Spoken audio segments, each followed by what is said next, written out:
How does deflation impact your debt? Have you ever wondered how deflation affects the money you owe? Let's break it down in simple terms. Deflation refers to a general decline in the price level of goods and services. When deflation occurs, the real value of your debt increases. This means that while the amount you owe stays the same, the burden of paying it back becomes heavier. Why is that? Because as prices and incomes fall, your debt becomes more expensive to repay. Historically, this relationship was notably discussed by economist Irving Fisher during the Great Depression. He introduced the concept of debt deflation. As deflation raises the real value of debt, borrowers find it increasingly difficult to repay loans. This often leads to more defaults on loans and mortgages. When many people default, banks face losses from falling collateral values and bad debts. This can trigger banking crises and reduce lending activity, which in turn suppresses spending and economic growth. For those with fixed nominal debts, like mortgages or bonds, the impact is particularly harsh. As your income and asset values decline during deflation, your debt obligations remain unchanged. This effectively increases the real burden of your debt. On the flip side, creditors benefit from deflation because the money they receive back has greater purchasing power than when they lent it.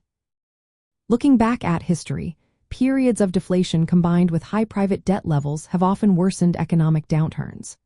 For example, during the Great Depression, the rising real debt burden led to widespread defaults and financial instability.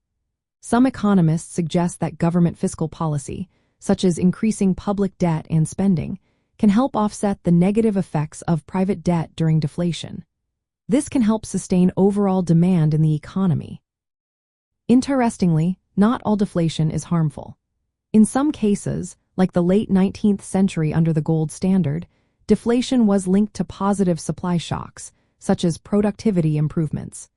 This type of deflation did not significantly harm economic output. The key difference lies in whether deflation is driven by supply-side factors or by falling demand and monetary contraction. For individuals and businesses, deflation means that existing debts become harder to manage. As incomes and prices fall, debt payments remain fixed in nominal terms. This can lead to increased financial stress, defaults, and even bankruptcies.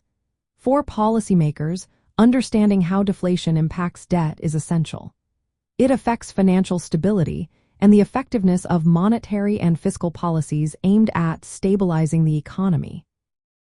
In essence, deflation raises the real value of debt, making it more challenging for debtors to repay loans. This can lead to financial distress and economic downturns. The historical connection between deflation and debt highlights the challenges faced during such periods and the importance of effective policy responses to mitigate these effects.